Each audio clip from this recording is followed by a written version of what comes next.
Hello everyone, स्वागत है एक बार पुनः आप सभी का हमारे अपने YouTube channel Shiv coaching classes पर। दोस्तों, आज की इस वीडियो में देखेंगे क्लास 12 बायोलॉजी एनसीईआरटी चैप्टर 1 में देखिए अलैंगिक जनन का प्रकार चल रहा है। देखिए अलैंगिक जनन में जो पहला प्रकार था वो था विखंडन, और विखंडन के जो पूरे प्रकार है हमने आपको करा चुके हैं।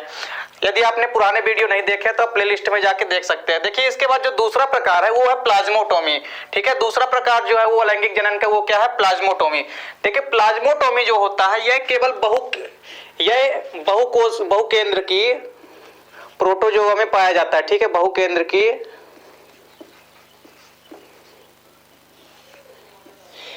प्लाज्मोटोमी जो होता है यह केवल बहुकेंद्रीय जो है प्रोटोजोआ जो होते हैं,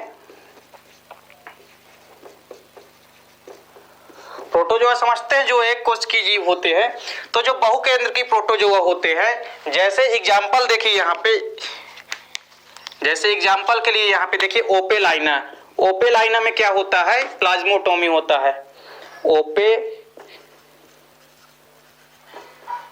ओपेलाइना देखिए ओपेलाइना में क्या होता है कि बहुकेंद्रीय जो कोशिका होती है, तो उसमें क्या होता है कि जो बहुकेंद्रीय कोशिकाएं हैं वो क्या होती है, विभाजित होकर के क्या करती है कि एक से दो नए जीवों का निर्माण करती है।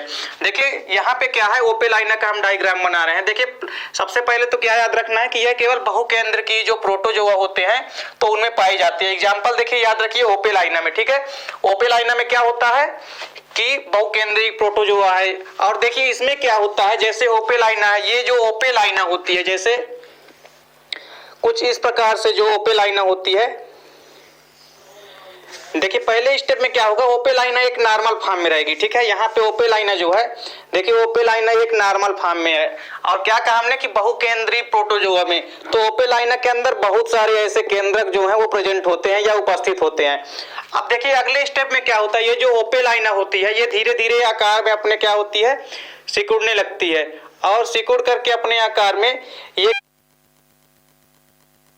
कोशिकाएं जो है वो क्या होते हैं, बंटने लगते हैं, अपने आकार में संकुचित होकर के ये एक से दो भाग धीरे धीरे बढ़ने लगते हैं। और जो बहुकेंद्रीय यहाँ पे कोशिकाएं हैं ये क्या होगी, धीरे धीरे क्या होगी, अब विभाजित होकर के नए ओपेलाइना का निर्माण हो जाएगी ये। और इस प्रकार से ये जो दोनों ओपेलाइना बने हैं ये दोनों अलग होकर के अगले स्टेप में क्या होंगे कि अलग अलग ओपेलाइना का निर्माण कर लेंगे। और इसमें भी कई सारे यानी बहुत सारे केंद्रक जो हैं वो उपस्थित होते हैं। तो इस प्रकार से ओपेलाइना याद रखना है क्या कि ये ओपेलाइना में होता है जो प्लाज्मोटोमी है, और ये बहुकेंद्रीय प्रोटोजोआ में होता है। और इसमें क्या होता है कि नॉर्मल स्टेज में ये जो ओपेलाइना होती है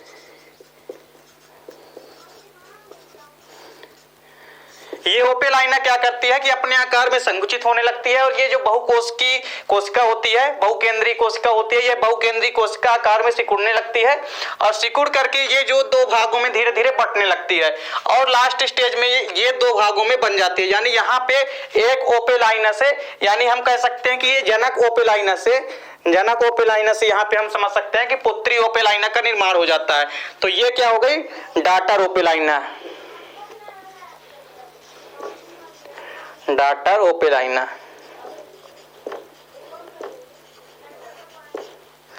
तो इस प्रकार से प्लाज्मोटोमी, ठीक है, प्लाज्मोटोमी क्या होती है, ये बहुकेंद्रीय प्रोटोजोआ में बेसिकली पाई जाती है। और इसमें क्या होता है, इसका एग्जांपल क्या है, ओपेलाइना।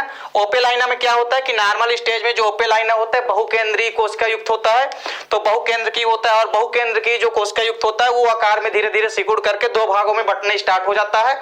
और नेक्स्ट स्टेप में क्या होता है कि आकार में धीरे धीरे बढ़ जाता है।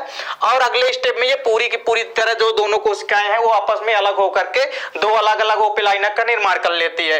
तो इस प्रकार से अलैंगिक जनन का दूसरा प्रकार कौन सा है, प्लाज्मोटोमी। अब देखिए जो अलैंगिक जनन का तीसरा प्रकार है वो क्या है, तो अलैंगिक जनन का जो तीसरा प्रकार होता है वो होता है समविभजन, या इसको हम क्या बोलते हैं, खंडन।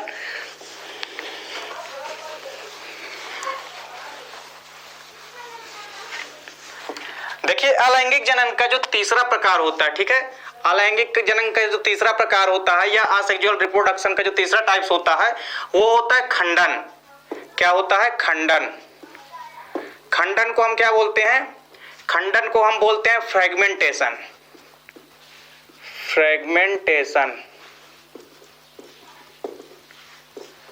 फ्रेगमेंटेशन।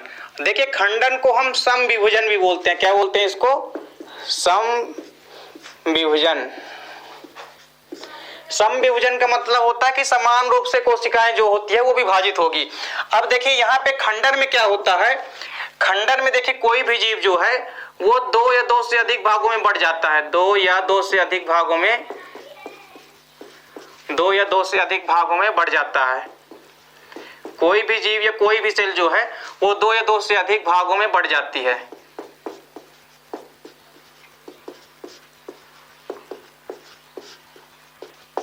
अधिक भागों में बढ़ जाती है और जो हर एक भाग होता है वो आगे चल के क्या करता है कि एक नई कोशिका का निर्माण कर लेता है या एक नए जीव का निर्माण कर लेता है। देखिए खंडन या समविभाजन में क्या होता है कि ये जो दो कोशिकाएं होती है वो किसी कारणवश, ठीक है, किसी कारणवश जो टूट जाती है, ठीक है। जैसे मान लीजिए कोई कोशिका है वो किसी भी कारणवश, जैसे मान लीजिए ये कोशिका है, ये किसी भी कारणवश यदि टूट जाए, ये दो तीन खंडों में अलग अलग हो जाए, तो इसमें से जो हर एक नया खंड रहेगा वो अपने आप में क्या होगा कि विकसित होकर के पूर्ण रूप से जो है अपने आप में निर्माण कर लेगा एक नई कोशिका का। तो इस प्रकार से देखिए कोई भी अंग यदि इसका टूट जाता है या किसी कारण से क्षतिग्रस्त हो जाता है तो इसमें क्या होता है, खंडित होने के बाद जो है वो जीव जो है नए जीव का निर्माण कर लेता है। तो इस प्रकार खंडन में क्या होता है कि कोई भी जीव जो है वो दो या दो से अधिक भागों में बढ़ जाता है या टूट जाता है और जो अलग अलग बटा हुआ भाग है वो आगे चल के विकसित होकर के एक नए जीव का निर्माण कर लेता है। इसका एग्जाम्पल समझिए, इस एग्जाम्पल के लिए इसका सबसे बड़ी एग्जाम्पल क्या है, स्पायरोगायरा, ठीक है। इसका एग्जाम्पल क्या है, स्पायरोगायरा। देखिए स्पायरोगायरा क्या है, एक प्रकार का एल्गी होता है। ये क्या है, एक प्रकार का एल्गी है, यह शैवाल होता है, ठीक है। स्पायरोगायरा जो है वो एक प्रकार का क्या है, एल्गी है। देखिए स्पायरोगायरा आप लोगों ने घरों में देखी होगी, आप लोगों के घरों में जो काई होती है जिसको आप लोग कहते हो ग्रामीण भाषा में काई, ठीक है, ग्रीन कलर की जो होती है पैर रखने पर जिसमें फिसलता है, तो वो काई जो होती है उसी को क्या बोलते हैं, उसी को स्पायरोगायरा बोलते हैं, ठीक है। इसके बाद देखिए जो इसमें स्पायरोगायरा होती है तो यहाँ पे समझिए, मान लीजिए हमारे पास कोई क्या है, स्पायरोगायरा है, ठीक है। देखिए यहाँ पे क्या है, कोई एक स्पायरोगायरा है। यदि स्पायरोगायरा की बात करें तो कुछ इस तरीके से संरचना होती है स्पायरोगायरा की।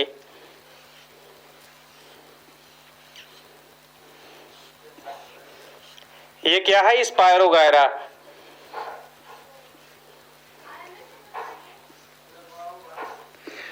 तो देखिए इस स्पायरोगायरा में क्या होता है कि स्पायरोगायरा में ये जो स्पायरोगायरा है ये खंडित हो जाएगी, यानी टूट करके दो भागों में बढ़ जाएगी, ठीक है।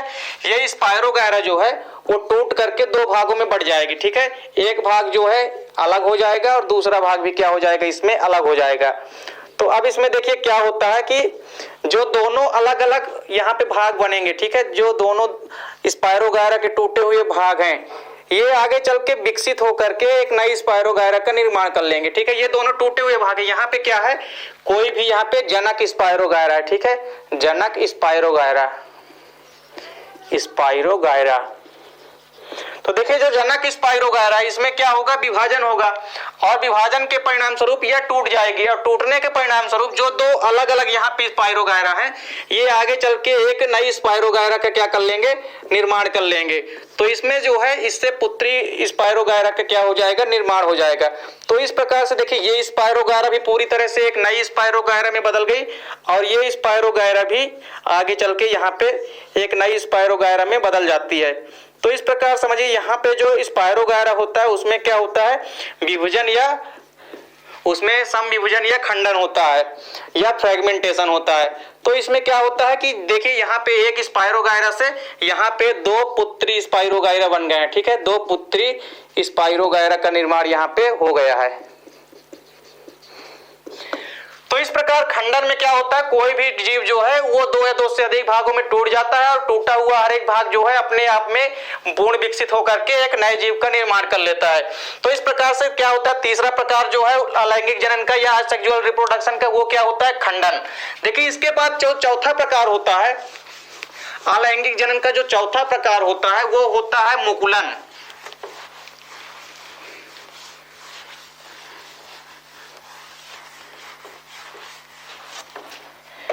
देखिए अलैंगिक जनन का जो चौथा प्रकार है वो क्या होता है, मुकुलन। मुकुलन या इसको क्या बोलते हैं, बडिंग,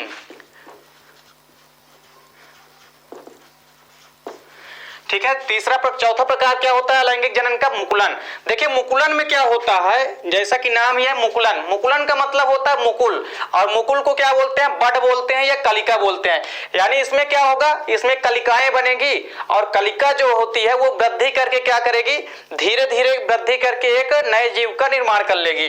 तो देखिए मुकुलन में क्या होता है कि मुकुलन में मुकुल बनेंगे और मुकुल बनने के बाद क्या होगा कि मुकुल आपस में वृद्धि करेंगे और वृद्धि करने के बाद परिपक्व होंगे, और परिपक्व होने के बाद वो क्या करेंगे कि एक नॉर्मल जीव से अलग होकर के एक नए जीव का निर्माण कर लेंगे।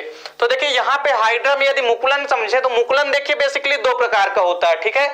तो मुकुलन में देखिए सबसे पहले मुकुलन को यदि हम देखें, यहाँ पे समझिए एक टाइप से मुकुलन क्या है, जैसे मान लीजिए कोई भी मान लीजिए यहाँ पे जीव है, ठीक है। चलिए सबसे पहले तो इसके प्रकार समझ लेते हैं। देखिए जो मुकुलन होता है वो दो प्रकार का होता है। देखिए पहला प्रकार क्या होता है, बहिर्जात मुकुलन, ठीक है। पहला प्रकार क्या है, बहिर्जात मुकुलन। और दूसरा प्रकार जो होता है वो क्या होता है, अंतर्जात मुकुलन। अंतर्जात मुकुलन। देखिए बहिर्जात मुकुलन और अंतर्जात मुकुलन। तो बहिर्जात मुकुलन में क्या होता है कि जो कलिका होती है, ठीक है, कलिका का निर्माण क्या होता है कि जीव के बाहर होता है। तो नाम ही है जैसा कि बहिर्जात मुकुलन, यानी मुकुलन का जो निर्माण है, मुकुल का निर्माण जो है वो जीव के बाहर की ओर होगा।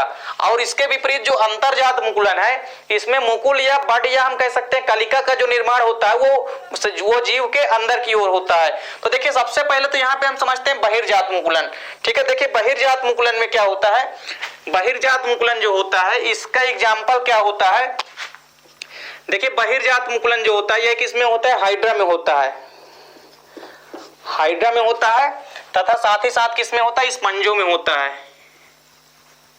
तो देखिए हाइड्रा में और स्पंज में क्या होता है, बहिर्जात मुकुलन होता है, यानी मुकुल जो है वो जीव के बाहर होगा, बाहर निर्माण हो। जैसे मान लीजिए ये हमारे पास कोई जीव है या एनिमल्स है, तो इस एनिमल्स में जैसे मान लीजिए यहाँ पे छोटी सी कलिका बन रही है, तो कलिका कहाँ बन रही है, जीव के, ये तो पूरा जीव हो गया। अब जीव के पूरे कहाँ बन रही है, मुकुल या बड जो है ये क्या है, बड है, और ये बड जो है वो जीव के कहां बन रहा है, बाहर की ओर बन रहा है।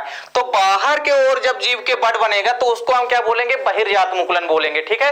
तो बहिर्जात मुकुलन में क्या होता है कि जो मुकुल होता है वो बाहर की ओर बनता है, ठीक है। अब देखिए बहिर्जात मुकुलन किसमें होता है, हाइड्रा में होता है और स्पंजों में। तो सबसे पहले तो हम यहाँ पे आपको बताएंगे कि हाइड्रा में जो बहिर्जात मुकुलन होता है या हाइड्रा में जो मुकुलन होता है वो कैसे होता है, यानी हाइड्रा में मुकुलन के द्वारा जो अलैंगिक जनन होगा वो किस प्रकार से होगा। तो देखिए यहाँ पे हम क्या देखते हैं, हाइड्रा में मुकुलन। देखिए हाइड्रा में क्या होता है, मुकुलन। तो यहां पे देखिए हम देखेंगे हाइड्रा में मुकुलन, हाइड्रा में मुकुलन। तो देखिए हाइड्रा में जो मुकुलन होता है इसमें क्या होता है कि यहां पे समझिए हाइड्रा में जो मुकुलन है, जैसे यहां पे हमारे पास क्या बन गया, एक हाइड्रा बन गया,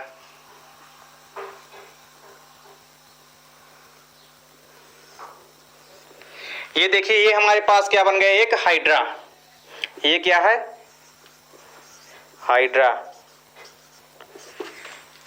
ये बन गया क्या हमारे पास, हाइड्रा। अब हाइड्रा में क्या होगा, हाइड्रा में देखिए यहां पर क्या निकलेगा, छोटा सा एक मुकुल निकलेगा, या इसको हम क्या बोलते हैं, बड, क्या बोलते हैं इसको हम, बड। तो हाइड्रा में क्या होता है कि नीचे साइड से क्या निकला है, बाहर की ओर क्या निकला है, एक बड निकलता है। और ये बड जो है वो आगे चल के क्या होता है, जर्मिनेट होता है या अल्टीमेटली इसमें ग्रोथ होता है, इसमें अचानक क्या होती है, ग्रोथ होती है।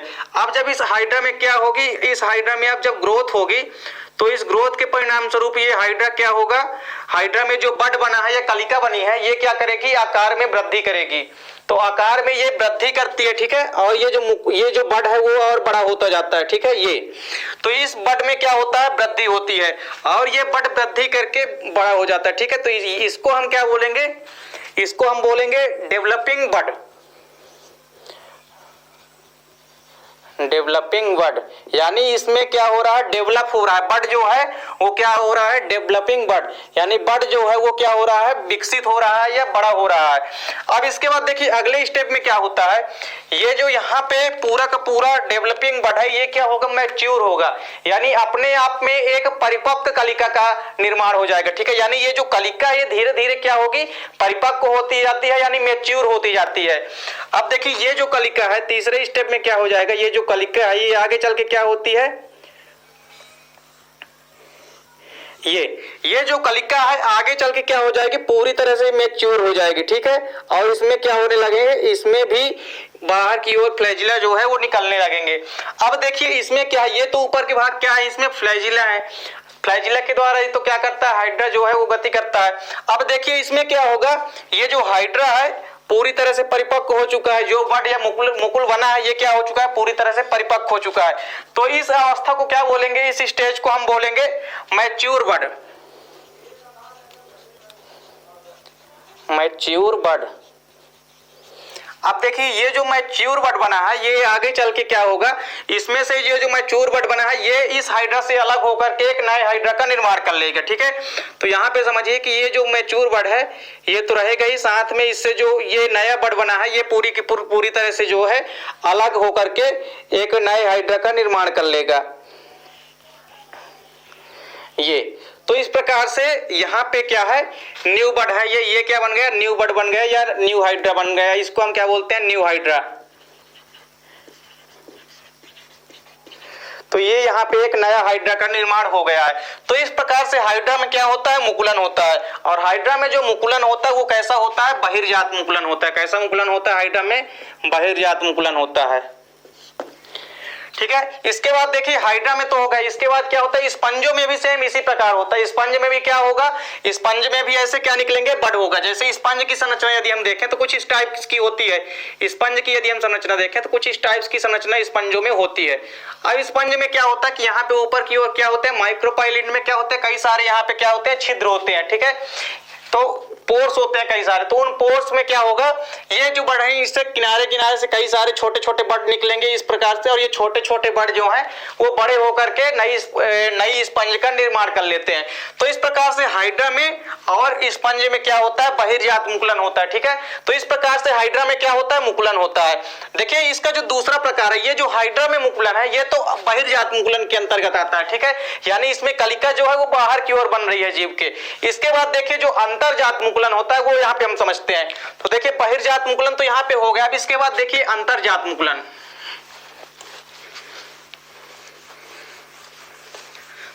तो देखिए अंतर्जात मुकुलन में क्या होगा कि कोई भी जो मुकुल है या बड जो है, या हम कह सकते हैं कि जो कलिका बनेगी वो कहां बनेगी, वो किसी भी जीव के अंदर की ओर बनेगी।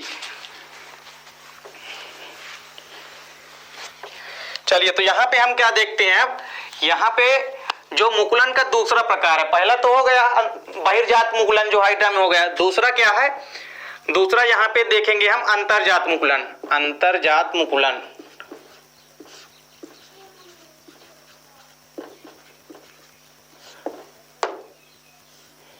दूसरा कौन सा है, अंतर्जात मुकुलन। देखिए अंतर्जात मुकुलन में क्या होता है, जैसे मान लीजिए ये हमारे पास कोई कोशिका है। ठीक है, अब इस कोशिका के अंदर जो बड बनेंगे वो कहां बनेंगे, अंदर की ओर बनेंगे इस प्रकार से। तो ये जो बड बनेंगे अंदर की ओर बनेंगे, तो इस प्रकार के मुकुलन को क्या कहेंगे हम, अंतर्जात मुकुलन। देखिए जो अंतर्जात मुकुलन होता है यह किसमें होता है, इसमें क्या होता है, गेम्यूल द्वारा होता है। ठीक है, अंतर्जात मुकुलन क्या होता है, गेम्यूल द्वारा। जैसे स्पॉन्जिला का निर्माण होता है तो स्पॉन्जिला में कैसा होता है, अंतर्जात मुकुलन। तो इसका एग्जाम्पल आप लिख लीजिए, इसका एग्जाम्पल क्या है, स्पॉन्जिला। तो स्पॉन्जिला में क्या होता है, स्पॉन्जिला में क्या होता है, अंतर्जात मुकुलन होता है। तो देखिए अंतर्जात मुकुलन कैसे होता है यहाँ पे स्पॉन्जिला में, वो हम आपको यहाँ पे बताते हैं। देखिए स्पॉन्जिला की यदि हम बात करें तो ये एक राउंड शेप्ड की संरचना होती है। ठीक है, जैसे स्पॉन्जिला की यदि हम बात करें तो एक राउंड शेप्ड की ये क्या होती है, एक राउंड शेप्ड संरचना होती है या गोलाकार जो है संरचना होती है। अब देखिए इस संरचना में क्या होता है, यहाँ पर क्या होता है, माइक्रोपाइलिंड होता है। ठीक है, माइक्रोपाइलिंड का मतलब होता है कि यहाँ पे एक गोलाकार जो है गोलाकार संरचना होती है। देखिए माइक्रोपाइल यहाँ पे यहाँ पे क्या होता है, ये जो भाग होता है इसको क्या बोलते हैं, माइक्रोपाइल, यानी कि इसको हम सूक्ष्म छिद्र बोलते हैं। इसको इंग्लिश में क्या बोलते हैं, माइक्रोपाइल। और यदि हिंदी में बोले इसको तो क्या बोलते हैं, सूक्ष्म छिद्र।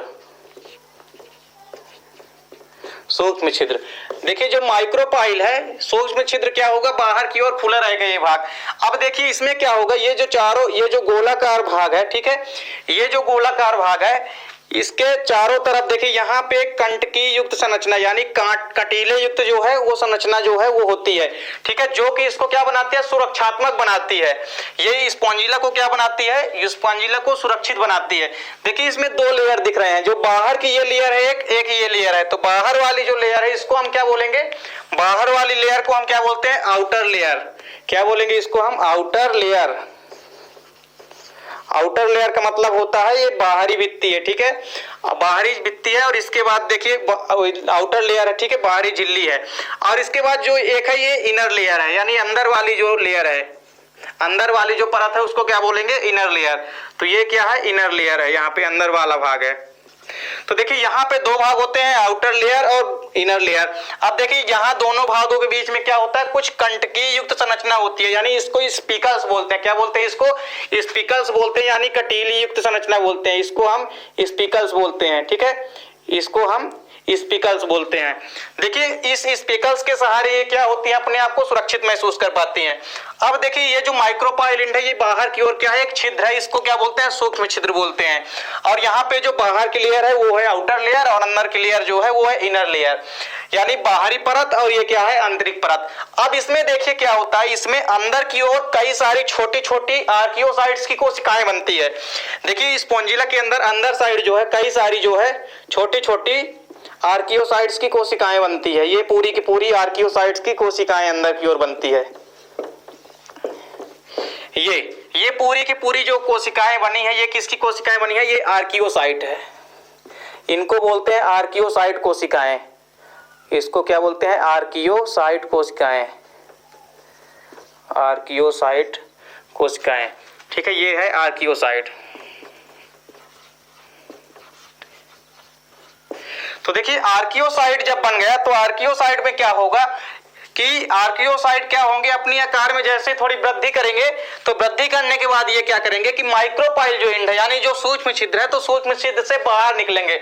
और सूक्ष्म छिद्र से बाहर निकलने के बाद ये कई सारे नई स्पॉन्जिला का निर्माण कर देंगे, ठीक है। तो इस प्रकार से क्या होता है, ये जो माइक्रोपाइल एंड है, तो जो छोटे छोटे यहाँ पे आर्कियोसाइट की कोशिकाएं हैं, ये बाहर निकलने के बाद वृद्धि करेंगी, और वृद्धि करने के बाद क्या करेंगे कि एक पूरी की पूरी नई स्पॉन्जिला का निर्माण कर लेंगे। तो इस प्रकार यहाँ पास एक जीव से कई सारे स्पॉन्जिला का निर्माण हो जाएगा।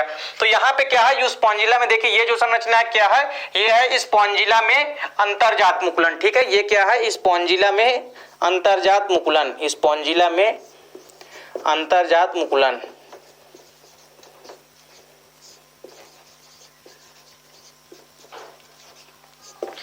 तो इस प्रकार से देखिए जो अलैंगिक जनन में जो मुकुलन था या बडिंग था, तो मुकुलन चौथा प्रकार था। तो मुकुलन में देखिए जो मुकुलन था, यहाँ पे मुकुलन में दोनों प्रकार यहाँ पे हमने आपको बता दिया। देखिए मुकुलन में जो अंतर्जात मुकुलन है और बहिर्जात मुकुलन, देखिए आपको दोनों याद रखते हैं, पेपर में कोई भी आपसे पूछा जा सकता है। और बेसिकली जो मुकुलन की यदि बात करें तो पेपर में देखिए हमेशा हाइड्रा में मुकुलन आपको बताना है। हाइड्रा में अक्सर पूछा जाता है कि हाइड्रा में मुकुलन को समझाइए। देखिए यहाँ पे मुकुलन से रिलेटेड एक और चीज आपको याद रखनी है। देखिए जो मुकुलन होता है इसको दो टाइप से आप कैसे डिवाइड कर सकते हैं, देखिए दो प्रकार से होता है। एक तो क्या होता है, देखिए क्या होगा जो मुकुलन है, ठीक है, एक तो होता है एक दिष्ट मुकुलन। कैसा मुकुलन होता है, एक दिष्ट मुकुलन। एक होता है एक दिष्ट मुकुलन, ठीक है, एक दिष्ट मुकुलन। और दूसरा क्या होता है, बहुदिष्ट मुकुलन। और दूसरा क्या होता है, बहुदिष्ट मुकुलन, बहुदिष्ट मुकुलन। देखिए जैसा कि नाम से स्पष्ट है, एक दिष्ट मुकुलन और दूसरा क्या है, बहुदिष्ट मुकुलन, ठीक है। इसको क्या बोलते हैं हम, एक दिष्ट मुकुलन को बोलते हैं मोनोटॉपिक बडिंग। इसको क्या बोलते हैं, मोनोटॉपिक, मोनोटोमिक बडिंग बोलते हैं इसको हम। और इसको हम क्या बोलते हैं, इसको हम मल्टीपल बडिंग कहते हैं, ठीक है। इसको हम क्या बोलते हैं, मल्टीपल इसको हम मल्टीपल बडिंग बोलते हैं। देखिए इन दोनों मुकुलन में अंतर समझिए। एक दिष्ट मुकुलन का मतलब क्या होता है, जैसे मान लीजिए यहाँ पे कोई हमारे पास जीव या एनिमल है, अब इसमें यदि केवल एक ही मुकुल या एक ही बड का निर्माण होता है तो इस प्रकार के मुकुलन को हम क्या बोलते हैं, जैसे इसमें से केवल और केवल एक ही बड का निर्माण हो रहा है, ठीक है, यहाँ पे ये जो बड या कलिका बन रही है, ठीक है, तो केवल एक ही कलिका का निर्माण यदि एक जीव से होता है एक समय में, तो उस प्रकार के बडिंग को हम क्या बोलेंगे, एक दिष्ट मुकुलन बोलते हैं, या इसको हम मोनोटोमिक बडिंग बोलते हैं। इसके विपरीत देखिए जो बहुदिष्ट मुकुलन होता है, जैसे मान लीजिए कोई जीव है, इसमें से यदि कई सारे मुकुल का निर्माण होता है तो उस प्रकार के मुकुल को या उस प्रकार के मुकुलन को हम क्या बोलेंगे, बहुदिष्ट मुकुलन बोलते हैं। तो यहाँ पे आपको जो एक दिष्ट मुकुलन है और बहुदिष्ट मुकुलन है उसमें आपको यहाँ पे अंतर समझ में आ गया होगा। तो इस प्रकार दोस्तों उम्मीद करता हूँ वीडियो आपको पसंद आई होगी। दोस्तों यदि वीडियो आपको पसंद आए तो लाइक और कमेंट कीजिए, साथ ही साथ दोस्तों के बीच शेयर कीजिए। मिलते हैं दोस्तों नेक्स्ट वीडियो में, तब तक के लिए जय हिंद, वंदे मातरम।